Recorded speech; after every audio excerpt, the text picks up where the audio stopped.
우리 기독교에는 절기라는 게 있죠. 여러 절기들이 있는데 그 절기 중에서 가장 중요하고 기초가 되는 절기는 뭘까요? 어떤 절기일까요? 우리 기독교의 중심이 되는, 기초가 되는 절기.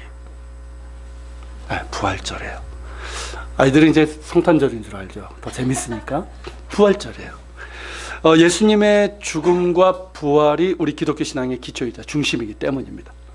그리고 이제 부활절 후에는 어떤 절기가 오죠?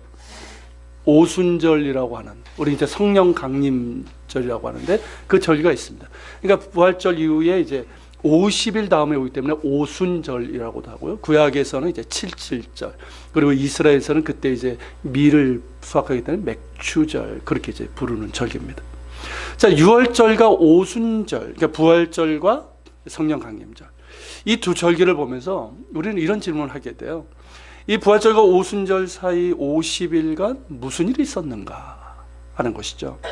조금 좁혀서 질문하면, 자, 예수님께서 부활하신 후 승천하시기 전까지 40일 동안 이 땅에 계시면서 제자들과 함께 있었는데 구체적으로 무엇을 하셨는가 하는 거예요. 자, 승천하신 후에 10일 동안, 그때는 예수님께서 뭐라고 하셨습니까? 너희가 예루살렘을 떠나지 말고 여기서 모여서 내가 약속한 성령을 기도하면서 기다리라고 하셨잖아요. 그래서 실제로 그렇게 했고, 그렇다면 그 40일 동안, 예수님께서 부활하신 후 승천하신 전까지 계셨던 40일 동안 구체적으로 무슨 일을 하셨는가? 그러니까 예수님의 행적에 대한 질문이에요. 자, 복음서에 보면 주님께서 부활하신 몸을 제자들에게 보이셨습니다. 스승을 배반하고 그렇게 이제 시리에 빠져있던 베드로를 만나 주셨고요. 또 다른 제자들과 함께 떡을 떼셨고, 또 마지막으로는 의심 많은 도마를 만나셨습니다. 그리고 40일 후에 승천하셨어요. 그런데 왠지 복음서의 설명만으로는 조금 부족하다는 느낌이 드는 거예요. 아무래도 40일간 주님께서 행하신 일에 대한 기록으로는 좀 부족한 감이 있지요. 물론 복음서 저자들의 관심은 뭡니까? 복음서는요, 딱 두 가지 관심이 있어요. 예수님의 죽으신 부활이에요. 그게 핵심이에요. 그래서 이제 그거에 대한 기록을 했지만, 근데 이런 약간 좀 부족한 감을 느끼는 이에 대한 설명이 뭐냐면 오늘 본문이에요. 사도행전 이 1장 부분이에요. 서론 부분에 해당하는데, 여기에서 우리는 예수님께서 40일 동안 어떤 일을 하셨는가 하는 것을 우리가 알 수가 있습니다. 오늘 본문을 통해서 보면 세 가지로 볼 수가 있는데, 오늘은 그 첫째만 보려고 합니다. 첫째는 뭐냐면, 뭐니 해도 부활의 확실성을 제자들에게 확인시켜 주기 위해서요. 부활의 확실성. 자, 3절 3반절을 한번 같이 읽겠습니다. 그가 고난받으신 후에 또한 그들에게 확실한 많은 증거로 친히 살아계심을 나타내사 40일 동안 그들에게 보이시며. 자, 여기 보면 밑줄 친 부분 있죠. 확실한 많은 증거로.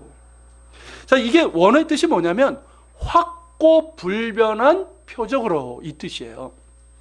그러니까 예수님의 부활에 대해서 결코 의심하거나 어떤 부인할 수 없는 확고불변한 그런 표적으로 제자들에게 증거를 보이셨다라는 뜻입니다. 요즘 말로 하면 뭐라고 했을까요? 팩트체크. 제가 아마 탄핵 정국 때부터로 기억이 되는데, 어느 뉴스에서 팩트체크라고 하면서 이렇게 그런 순서를 진행을 했어요. 아시죠? 왜냐하면 그 당시에 워낙에 페이크 뉴스, 이 거짓으로 만들어낸 그런 날조된 이야기들이 난무하다 보니까 무엇이 정말 팩트냐, 이거를 이제 분석하는 그런 순서였거든요. 예를 들면 그런 거예요. 그러니까 예수님의 부활이 너무나 분명해서 결코 의심하거나 부인할 수 없는 팩트라고 믿을 수밖에 없는, 그렇게 인정할 수밖에 없도록 많은 증거로 보여주셨다는 거예요. 우리는 어떤 경우를 팩트, 확고불변한 사실로 여깁니까? 아마도 우리의 눈으로 보고, 듣고, 손으로 만져보고, 또 우리의 논리와 상식으로 분명히 맞을 때, 그죠? 이럴 때 우리는 이제 팩트로 받아들이게 됩니다. 자, 의심 많은 도마가 그랬던 거죠. 도마는 어땠습니까? 내가 직접 눈으로 보고 만져보고 그래야지만 내가 믿을 수 있다고 했던 사람이잖아요. 그러니까 체험적 확신으로 받아들이게 되는 거죠. 예수님께서 바로 그런 일을 하셨다는 거예요. 그러니까 부활 후 승천하시기까지 40일 동안 주님께서는 그들에게 나타나 보심으로 눈으로 부활하심을 확인시켜 주셨어요. 그리고 제자들과 더불어 말씀하셨어요. 그러니까 귀로도 예수님의 부활을 확인하게 하셨어요. 그리고 여러 번 그들과 함께 식사도 하셨습니다. 사도행전 10장 40절에서부터 41절에 보면 이런 기록이 있어요. 같이 있습니다. 하나님이 사흘 만에 다시 살리사 나타내시되 모든 백성에게 하신 것이 아니요 오직 미리 택하신 증인 곧 죽은 자 가운데서 부활하신 후 그를 모시고 음식을 먹은 우리에게 하신 것이라. 뭐라고 되어 있습니까? 부활하신 후 그를 모시고 주님과 함께 음식을 먹은 우리라는 표현을 하고 있어요. 여러분, 이것이 의미하는 말은 뭘까요? 제자들에게 나타나신 주님은 결코 환상이 아니었다는 거예요. 유령이 아니었다는 거예요. 손으로 만질 수 있는 육신을 가지신 분이심을 분명하게 우리에게 보여주고 있는 거예요. 이 말씀을 드리는 이유는 뭐냐면 예수님의 부활에 대해서요, 제자들이 환상을 본 거다라고 이렇게 주장하는 이야기가 초대교회에서부터 지금까지 있어요. 이런 주장을 하는 사람들은 뭐냐면 믿지 않기로 작정을 했거든요. 그런 사람들이 있어요. 믿지 않기로 작정한 사람들. 여러분, 정말 환상이었을까요? 자, 환상과 같이 음식을 먹을 수 있습니까? 유령과 같이 음식을 먹을 수 있습니까? 그것도 여러 사람이 말이에요. 여러분, 예수님과 식사를 같이 한 사람들은 12제자뿐만 아니라 많은 사람들이 이렇게 같이 경험을 했어요. 그 많은 사람들, 그러니까 500명이 넘었잖아요. 부활을 경험한 사람, 본 사람들이. 여러분, 그 많은 사람들이 한꺼번에 환상을 봤다? 그것도 여러 번? 그리고 예수님을 위해서 목숨을 바쳤다? 이게 말이 됩니까? 말이 된다고 생각하세요? 여러분, 사람은 환상에 목숨을 걸지 않습니다. 사실에 목숨을 걸지 환상에 목숨을 걸지 않아요.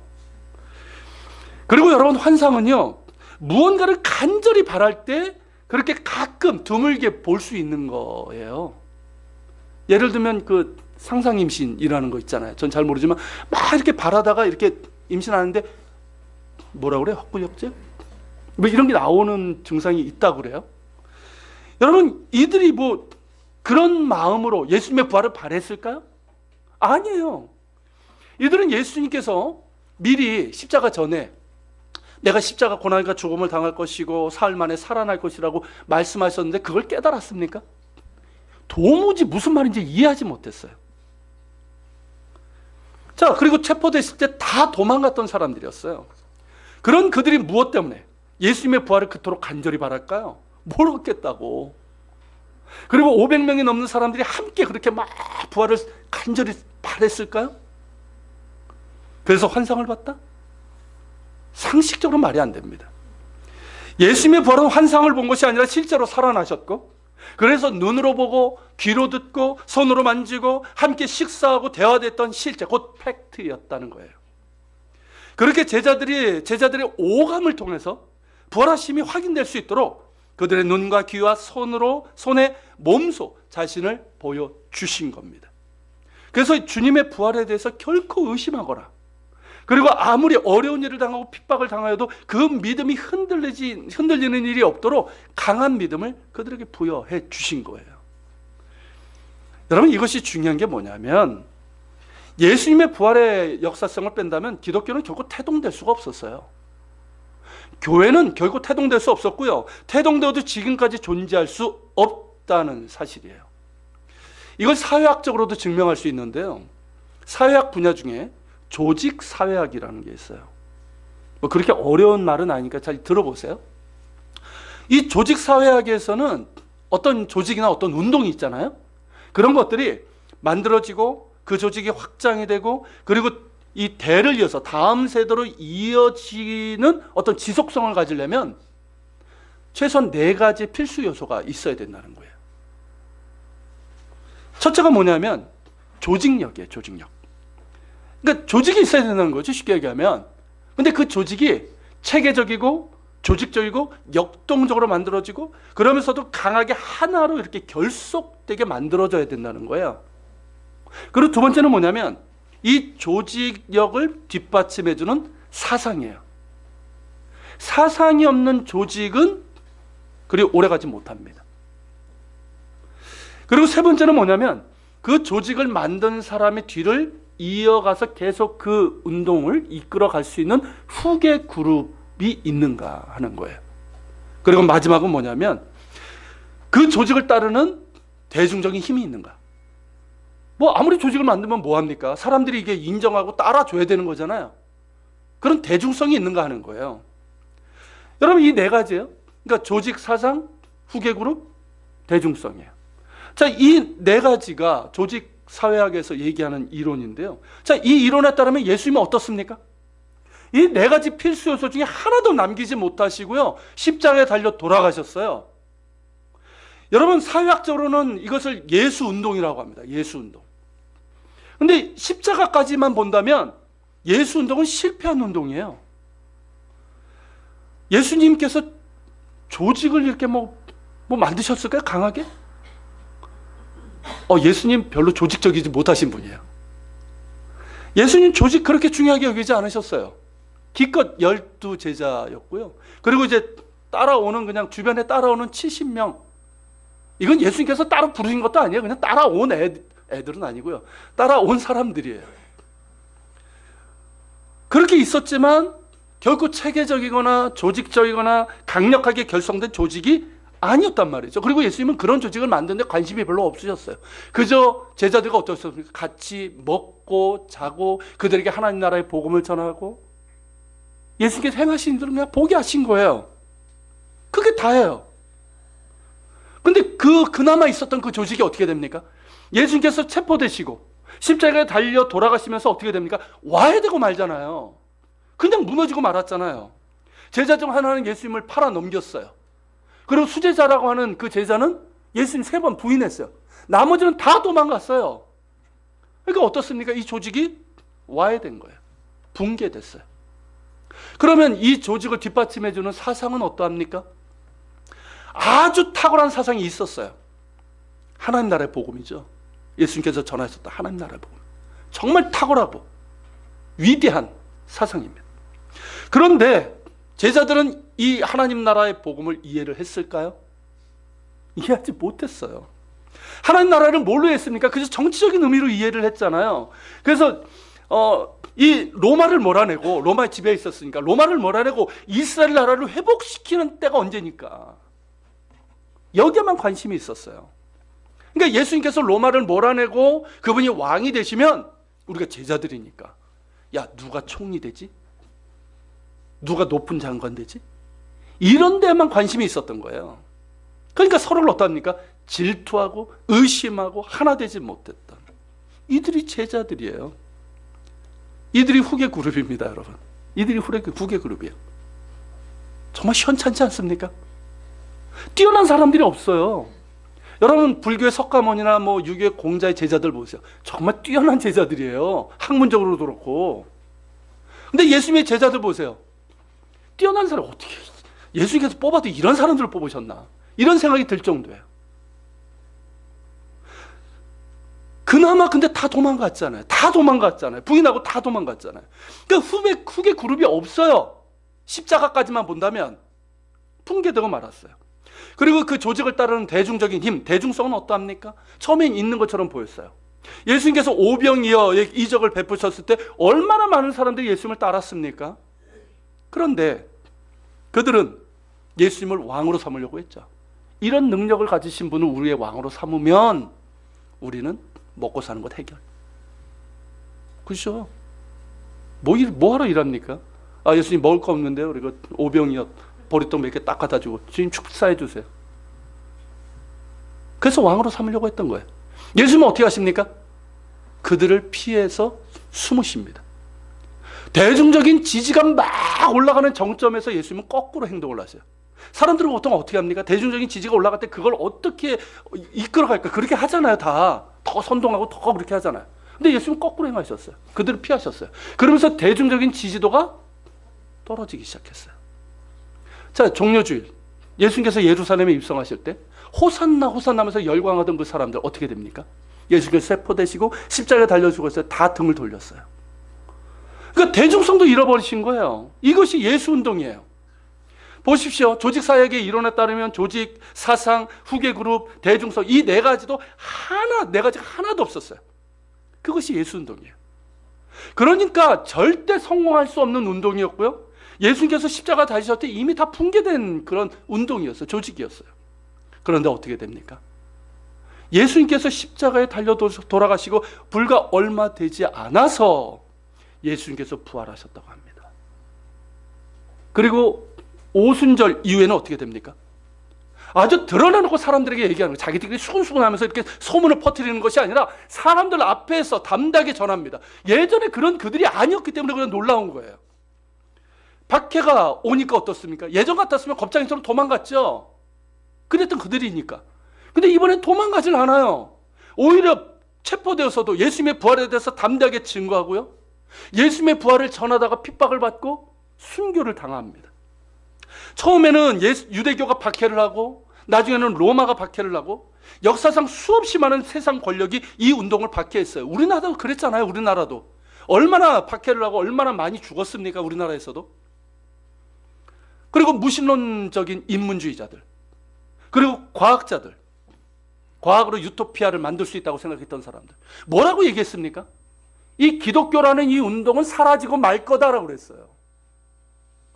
그런데 어떻게 됐습니까? 예수 운동은 폭발적으로 성장했고요. 곳곳에 교회가 세워졌고 2000년이 지난 지금까지 이어지고 있고, 그것도 전 세계에서 예수님을 믿는 사람들이 수십억 명에 달합니다. 여러분, 이것을 어떻게 이해해야 할까요? 조직사회학 이론으로 보면 절대 성공할 수 없고 그 조직이 만들어진다 한들 오래 못 갈 조직이 바로 예수 운동이고 기독교예요. 그런데 실제는 그 반대입니다. 어떻게 설명할 수 있겠어요? 딱 하나밖에 없습니다. 부활입니다. 예수님께서 진짜 죽으시고 부활하신 거예요. 이거밖에 없어요. 진짜 부활하신 예수님을 제자들이 만났고 그분을 보았고 들었고 또 음식을 함께 먹으면서 오감을 통해서 주님을 경험한 거예요. 만난 거예요. 그래서 다 도망가고 예수님의 가르침에 대해서 그렇게 이해하지 못했던 그들이 예수님의 부활로 인해서 하나가 되고 모든 가르침을 깨닫게 되고 예수님이 정말 성경에 예언된 메시아, 우리의 구원자요 하나님의 아들이시라는 것을 확실하게 믿게 된 것입니다. 자, 그렇다면 예수님께서 우리에게 전하셨던 그 말씀, 그 모든 말씀은 다 뭐예요? 하나님의 말씀인 거예요. 그냥 어느 위대한 랍비의 얘기가 아니라 하나님의 말씀인 거예요. 생명의 말씀이고 구원의 말씀이고 하나님 나라의 복음인 것이 분명한 겁니다. 우리가 이 일의 증인이라 제자들의 말이잖아요. 이제 정말 증인이 될 수밖에 없는 거예요. 증인이 될 수밖에. 부활이 너무나도 분명한 사실이고 부활하신 예수님이 우리의 구주시며 하나님이시기 때문에 세상 가운데 예수님을 증거하는 것이 너무나 당연한 거예요. 거기에 성령의 역사가 일어났습니다. 제자들이 입을 열어서 십자가에 달리시고 부활하신 예수님을 전했을 때 성령께서 함께 하시면서 수많은 사람들이 복음을 들으니까 어떻게 됩니까? 그냥 우리처럼 뭐 감동 조금 받은 게 아니에요. 우리가 어찌할꼬 우리가 예수를 십자가에 달려 죽였다고, 내가 그 죄인이라고, 나 때문에 죽으셨다고, 우리가 어찌할꼬, 그런 회개가 일어났어요. 그리고 예수님을 영접하게 되는 놀라운 일이 일어났습니다. 그래서 이 운동은요, 수없이 많은 박해에도 사라지지 않았고 많은 이단 사이비들이 나왔지만 그 정체성을 잃지 않았습니다. 심지어 교회 내에서 타락과 부패가 있었음에도 불구하고 다시 개혁되고 갱신되는 가운데 지금까지 이어져 오고 있고 앞으로도 계속 이어져 갈 것입니다. 여러분들 가운데 아직도 예수님의 부활을 믿지 못한다면 그건 편견이에요. 편견을 제하고 팩트를 보시길 바랍니다. 여러분들의 상식과 그 경험 그리고 과학주의적인 그런 이제 세계관에 함몰되지 말고요, 그냥 객관적이고 역사적인 팩트로 예수님의 부활을 볼 수 있길 바랍니다. 만일 있지 않은 부활이라면 사기극이란 뜻이잖아요. 정말 사기극이라면 얼마가는 돼요 이게. 그렇지만 여러분, 어떻게 2000년간 이어져 올 수 있으며 그것도 전 세계에서 그렇게 많은 사람들이 예수님을 통해서 변화되고 그냥 믿는 게 아니에요. 변화가 일어난단 말이에요. 악인들이 정말 자기의 죄를 회개하고 주님을 영접합니다. 삶이 바뀌어요. 병고침의 역사가 일어나요. 여러분, 이런 일들이 어떻게 일어날 수 있냐는 거예요. 사기극이라고 한다면 여러분 그거 아십니까? 교회사를 제가 이제 그 신학교에서 강의도 하고 있는데요. 여러분 복음이 전해진 모든 나라, 모든 민족에서는요, 사도행전에 나오는 초대교회 같은 역사가 일어난다는 거예요. 성령의 강력한 역사가 일어나요. 실제로 죽은 자들도 일어나요. 병고침이 일어나고요. 귀신이 나가고요. 엄청난 일들이 일어나요. 여러분 이것이 어떻게 가능합니까? 사기극이라고 한다면. 여러분 사도행전에 보면요, 제자들이 부활하신 예수님을 전하다가 체포돼가지고 공회에서 신문을 당하는 기록이 나와요. 5장 33절부터 이렇게 보면요, 그 공회 앞에서도, 그러니까 이 사내들인 유대교 공회장, 최고 회의잖아요. 거기에서도 부활하신 예수님을 담대하게 제자들이 전하니까 이 제사장들과 이 바리새인들이 어떻게 합니까? 화가 나가지고 이들을 죽이려고 합니다. 그때 가말리엘이라고 하는 이 랍비가 이런 말을 해요. 잠깐 진정해라. 예, 제 말로 옮기는 거예요. 자, 지금까지 자칭 메시아라는 사람들이 있었다. 이스라엘 땅에 여러분 예수님 이전에 자칭 내가 메시아다 하는 사람들이 있었어요. 자, 그들이 있었는데, 그리고 많은 사람들이 그를 따랐는데 어떻게 됐냐? 자칭 메시아라고 하는 자가 죽으니까 그를 따랐던 사람들 다 흩어지지 않았냐? 그러니까 이 예수 운동도 그냥 보자는 거예요. 만약 이 운동이 사람으로부터 난 것이면, 사람이 그냥 만들어낸 거면 그냥 사라질 거야. 우리가 신경 안 써도. 근데 만약에 하나님으로부터 나온 것이면 누구도 결코 이 운동을 어떻게 할 수 없다는 거예요. 여러분, 이 가말리엘이 누군지 아십니까? 누굴까요? 이 사람이 사도 바울의 스승이에요. 그러니까 정말 뛰어나고 분별력이 있는 랍비였죠. 어떻습니까? 실제로 그의 말대로 되지 않습니까? 예수님 당시와 그 이전에도요, 자칭 메시아라고 하는 사람들이 있었어요. 그리고 그를 따르는 무리들도 있었어요. 그러나 그들 모두는 죽었고 그 무리들도 다 흩어지고 말았어요. 지금도 마찬가지예요. 우리나라에서도 자칭 메시아다, 재림 예수다, 보혜사다, 심지어 내가 하나님이라고 하는 인간들이 있습니다. 이게 정신병원 이야기가 아니에요. 정신병원에 가면요, 꼭 그런 사람이 있어요. 내가 재림 예수다 하는 사람이 있어요. 그럼 그 옆에서 난 너 보낸 적 없는데 하는 사람이 있죠.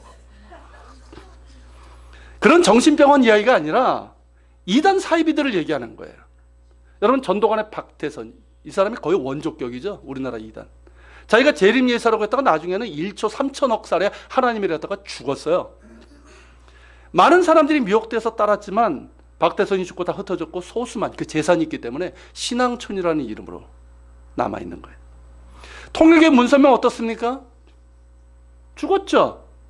근데 엄청난 재산을 갖고 있잖아요. 그래가지고 그 부인하고 아들들 간에 지금 전쟁이 일어나고 있어요. 이젠 돈 싸움이에요. 여러분, 자기가 보혜사라고 주장하면서 사람들을 미혹하고 교회를 공격하는 이 신천지 이만희도 그렇죠. 그리고 자기를 하나님이라고 했다가 뭘 먹다가 죽었대요. 안상홍. 그리고 첩인지 정체불명의 여자, 내가 하나님 어머니야 하면서 아주 화려한 한복을 입으면서 그러고 있는 장길자, 하나님의 교회라고 하는 그 이단도 마찬가지. 여러분, 이들이 사탄의 종이고요, 정말 미혹하는 영의 역사가 있다는 것은 도무지 상식적으로 이해가 되지 않아요. 거짓이고 사기고 있는 게 뻔해요. 딱 비교해보면 알아요. 들어보면. 근데 많은 사람들이 거기에 미혹되고 있다는 거예요. 거기에는요, 지성인들도 있어요. 대학 교수도 있어요. 이들은요, 조직부터 만들어요. 아십니까? 조직부터 아주 그냥 만들어서 빠져나가지 못하게 강하게 조직을 만듭니다.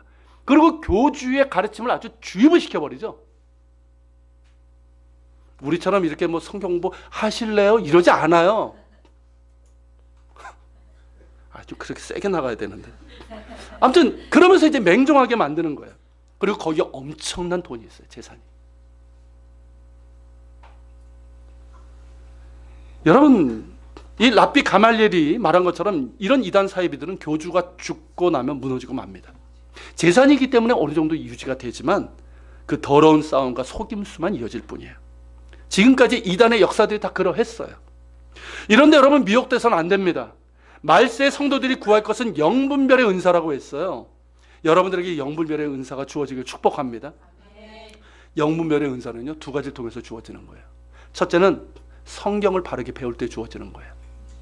성경을 읽지 않고 성경을 제대로 배우지 않고 어디 뭐 은사 뭐 이런 데만 쫓아다니는 게 굉장히 위험한 거예요. 어디 신통하다. 무슨 점쟁이 쫓아다닙니까? 하나님의 말씀이에요. 딴 데 기웃거리지 말고 말씀 읽으시고 말씀 공부하는 데 오세요. 딴 데 이상한 데 가지 말고. 그리고 여러분, 부활하신 예수님이에요. 부활하신 예수님을 확실하게 내가 인정하고 믿을 때 영분별이 주어지는 거예요. 예수님을 나의 주님으로 고백하고 시인한 사람이 어떻게 그런 말도 안 되는 이단 사이비에 빠져요? 말이 안 되는 거예요. 여러분, 예수 믿으시길 바랍니다. 여러분, 부활은 팩트예요. 역사적으로 실제로 있었던 팩트입니다. 오늘 말씀도 부활의 역사성을 우리에게 증언하고 있죠. 그리고 지난 주일에 말씀드렸던 것처럼 제자들의 변화는 그 무엇으로도 설명되지 않아요. 예수님의 말씀도 제대로 이해하지 못했던, 그러면서 누가 크냐는 다툼만 있었던 그들이었고, 예수님께서 체포됐을 때 다 도망가고 부인했던 사람들이었어요. 그런데 그런 그들이 정반대의 사람이 되었어요. 예수님을 3번 했던 베드로가 어떻게 부활하신 예수님을 전하다가 십자가에 거꾸로 매달려 죽을 수 있었을까요? 이게 로마 역사에 나오는 거예요. 이거는 어떻게 가능할까요? 만약 예수님의 부활이 제자들이 만들어낸 가짜라고 한다면 이게 가능할까요? 도마는 어떻습니까? 도마는 우리가 똑같아요. 의심 많은 사람, 그죠? 도무지 믿질 못해. 그러니까 이 도마는 뭐라고 그랬습니까? 내가 예수님의 못 박힌 손에 내가 손가락 쑥 집어넣어보고 예수님 창에 얼굴이 박히셨는데 내가 손을 집어넣지 않고는 나는 믿을 수 없다 했던 사람이에요. 그랬던 도마가 부활하신 예수님을 전하기 위해서 페르시아로 갔고요. 더 가서 히말라야를 넘어가지고 인도로 왔어요. 인도에 가니까, 인도 아시잖아요. 그 수많은 우상들을 섬기고 있는 인도 사람들에게 복음을 전했고요. 쇠몽둥이로 맞아 순교당했어요. 그래서 인도 가면 도마교회가 있어요. 도마교단이 아직도 있어요. 여러분, 바돌로메 아시죠? 제자 중에 한 사람. 이 사람은 아르메니아 지방으로 복음을 전하다가 체포되어서 산채로 껍질이 벗겨지는 채로 순교를 당했어요. 끝까지 예수님 부인하지 않았어요. 여러분, 사도 바울의 경우는 어떻습니까? 이 사람은 제자도 아니었어요. 그리고 바리새파 랍비로서 예수 믿는 자들 박해하고 핍박했던 대적자였어요. 안티 기독교 중에 기독교예요. 안티. 이런 사람이 어느 날 갑자기 내가 부활하신 예수를 만났다고 증언을 하고요. 그 예수를 위해서 자기의 모든 것, 그 사람이 얼마나 많은 것들을 가지고 있었는지 아시잖아요. 그것을 난 무가치한 것으로 여기고, 그리고 그 예수를 전하다가 예수를 위해서 순교를 당합니다. 이것을 어떻게 설명할 수 있겠어요? 한번 설명해 보세요. 이게 어떻게 가능한지. 부활이 없었다면, 가짜라면 이들의 변화 순교가 가능했을까요? 절대 불가능합니다. 예수님은 부활하셨습니다. 팩트예요. 이것이 팩트예요. 그렇기 때문에 여러분, 부활은 믿는 게 아니에요.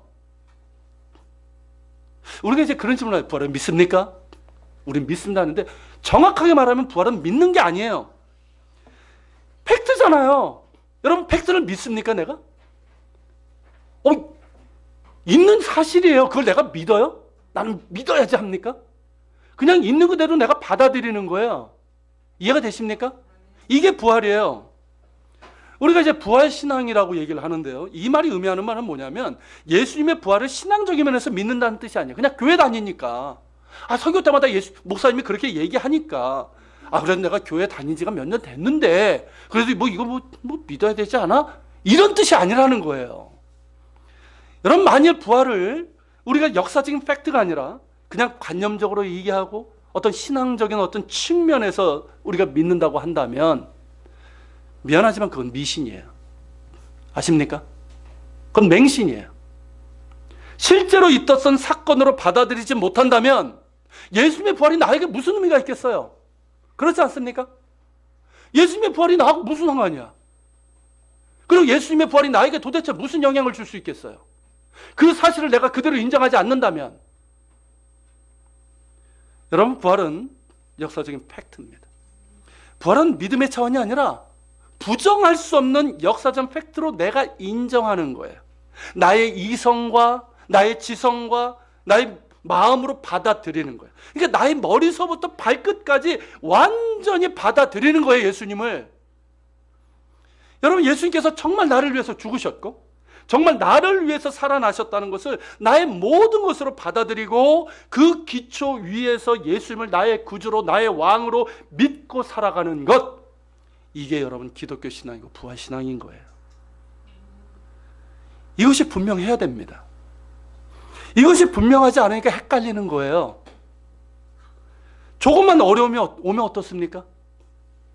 조금만 어려움이 오면 그렇게 흔들리고 염려하고 두려워하고, 믿음에 있어서도 어떻습니까? 자꾸 의심이 들고, 이단 사이비들이 미혹하면 그런가 해가지고 막 헷갈리고 말이죠. 그러니까 마음의 구원에 확신도 없고, 이미 세례도 받았고 교회 다니지가 지금 몇 년인데 아직도 구원에 대한 확신도 없고, 뜨거운 믿음도 없고, 세상에서 구별된 삶도 없고, 복음을 전하는 삶도 없는 거예요. 여러분, 기독교는 불교나 유교처럼 철학이나 사상이 아니에요. 돌을 닦아서 되는 게 아니에요. 수양하는 것도 아니에요. 이단 사이비들처럼 속임수나 미신이나 맹신이 아닙니다. 팩트예요. 성경의 모든 것들이 다 실제 있었던 팩트지만 기독교의 중심인 이 부활, 십자가와 이 부활은 팩트 중에 팩트입니다. 십자가에 달리시고 다시 살아나신 예수 그리스도라는 역사적 팩트 위에 서 있는 것이 우리 기독교예요. 우리의 믿음이에요. 예수님께서 성경에 예언된 대로 우리를 위해서 십자가에 달려 죽으셨고 우리를 위해서 다시 살아나셨다는 이 역사적인 사실을 그대로 받아들이면서 이 기초 위에 살아가는 거예요. 그래서 기독교는 역사적인 종교라고 하는 거예요. 체험적인 종교라고 하는 거예요. 또한 예수님만이 구원이라는 이 진리를 전하는 거예요. 여러분, 예수님은 성경에 예언된 그대로 우리와 똑같은 몸을 입고 이 땅에 오신 하나님의 아들이시고 하나님이십니다. 바로 그분이 나를 죄와 사망에서 구원해 주시기 위해서 십자가의 그 치욕과 고통을 당하시면서 죽으셨습니다. 그리고 나를 위해서 부활하셨습니다. 저는 이 사실을 팩트로 인정합니다. 부활하신 예수님은 인격적으로 제가 만나기도 했지만 아무리 봐도 예수님의 부활은 역사적인 팩트입니다. 그렇기 때문에 저는 끝까지 그리스도인으로 살 것입니다. 자격이 없는 저를 당신의 자녀로 부르시고 목사로 부르신 예수님을 위해서 살 겁니다. 끝까지 저는 이 강단에서 예수님만 전할 것입니다. 내 목숨 다하는 그날까지 예수님 위해서 살 것입니다. 저는 돈이나 세상 것에 목숨을 걸지는 않지만 예수님을 위해서는 목숨을 걸 수 있습니다. 예수님께서 나를 위해서 죽으셨고 부활하셨기 때문입니다. 나에게 모든 걸 주셨고 그분이 나의 모든 것이 되기 때문입니다. 저 역시 연약한 인간이기 때문에 때로는 생활의 염려도 찾아오고요, 세상의 유혹에 흔들릴 때도 있고, 마음의 상처도 생길 때도 있고요, 체력적인 한계, 여러 가지 한계에 부딪혀서 주저앉기도 하지만 저는 다시 일어설 수 있습니다. 다시 감사할 수 있습니다. 다시 평안할 수 있습니다. 다시 거룩한 길로 갈 것입니다. 다시 예수님 닮아 갈 것입니다. 그 어떤 한계도, 그 무엇도 나를 무너뜨릴 수 없습니다. 나를 위해서 죽으시고 부활하신 예수님께서 나와 함께 하시기 때문입니다. 저는 예수님의 그 말씀, 나는 부활이요 생명이니 나를 믿는 자는 죽어도 살겠고 살아서 나를 믿는 자는 영원히 죽지 아니하는 이 말씀을 그대로 받아들이고 믿습니다. 그렇기 때문에 저 역시 죽음 앞에 서게 될 거예요. 언젠지는 모르지만 저도 죽게 될 거예요. 죽음 앞에 서게 될 거예요. 죽음 앞에서 우리는 어떻습니까? 교회 수십 년 다니고요, 권사 장로가 돼서도요, 죽음 앞에 벌벌 떠는 게 인간이에요. 그러나 여러분, 그 죽음은 끝이 아니라 나를 기다리시는 예수님을 만나는 관문이고 하나님 나라로 나아가는 과정이기 때문에 숨을 가다듬고 그렇게 가는 길이 아니라, 두려움으로 가는 길이 아니라 오늘에 충실하면서 부활의 소망을 가지고 나아가는 순례의 길이 됩니다. 사랑하는 여러분, 이것이 진정한 부활신앙 아니겠습니까? 이것이 바로 우리의 믿음 아닙니까? 여러 종교 중에 하나를 믿는 게 아니에요. 여러 종교 중에 하나를 믿는 것이 아니라 그저 우리의 마음의 위로 있지요. 마음의 위로, 어떤 세상에서의 성공과 번영, 축복, 이런 것을 받기 위해서 믿는 것이 아니라 나를 사랑하셔서 이 땅에 오신 예수 그리스도, 나 같은 죄인 살리시기 위해서 십자가에서 죽으시고 나를 위해서 부활하신 예수 그리스도, 그분을 나의 모든 것으로 받아들이면서 예수님만이 나의 주님이시고 나의 왕이심을 인정하면서 실제로 살아가는 것, 이것이 우리의 믿음입니다. 그래서 세상 가운데 구별된 거룩한 삶을 살아가는 거예요. 그래서 세상 두려워하지 않는 거예요. 또한 무감각하게 따라가거나 휩쓸려가지고 그냥 그렇게 따라가지 않는 거예요. 삶의 문제가 찾아와도 염려 걱정하지 않고요. 염려 걱정 생기죠. 왜 안 생겨요? 그러나 거기에 매몰되지 않는 거예요. 그것 때문에 망하지 않는 거예요. 오히려 감사하고 담대하게 살아갈 수 있는 거예요. 그래서 세상에서 삶이 다인 것처럼 그저 욕심내고 인색하고 미워하고 원망하고 소망 없이 사는 것이 아니라 예수님을 늘 생각하면서 사는 거예요. 예수를 생각하라. 지금도 하나님 보좌 우편에서 나를 위해서 중보하시고 나를 위해서 나를 기다리고 계시는 예수님을 바라보면서 감사하고 자족하는 거예요. 자족할 때 감사할 수 있어요. 용서하고 사랑하고 나눔과 섬김을 삶을 살아가는 것입니다. 여러분, 우리가 무언가를 위해서 산다면 그것은 예수님을 위해서 사는 것이고요. 우리가 무언가를 위해서 죽는다면 그것 역시 예수님을 위해서 죽는 것이 되는 겁니다. 예수 위에 살고 예수 위에 죽는 것, 이게 기독교 신앙이에요. 이게 부활 신앙이에요. 나를 사랑하셔서 십자가에서 죽고 부활하신 예수님을 사람들에게 전하는 거예요. 우리가 이 일의 증인이라. 그렇지 않습니까? 저도 그렇게 얘기할 수 있어요. 나는 이 일의 증인이라. 여러분들도 그렇게 고백할 수 있으리라고 믿습니다. 또 그렇게 되리라고 축원합니다. 내 입술과 내 삶을 통해서 나는 이 일의 증인이라. 예수님을 전하는 부활의 증인들이 될 수 있기를 바랍니다. 여러분, 이 믿음이 예수 운동이고 부활신앙이고 우리의 믿음이에요. 우리의 믿음이에요. 엄청난 변화와 능력과 놀라운 축복이 있는 거예요. 결국 무력한 신앙이 아니에요. 무기력한 신앙이 아니에요. 이 믿음으로 살아가는 가운데 승리할 수 있는 우리 모두 될 수 있기를 부활하신 예수님의 이름으로 축복합니다. 자, 우리 같이 기도하겠습니다. 우리 자리에서 좀 일어납시다. 일어나서 우리 시간이 좀 지났는데 1절만 이 찬양 드리고 말씀 켜가면서 같이 기도하는 시간을 갖도록 하겠습니다.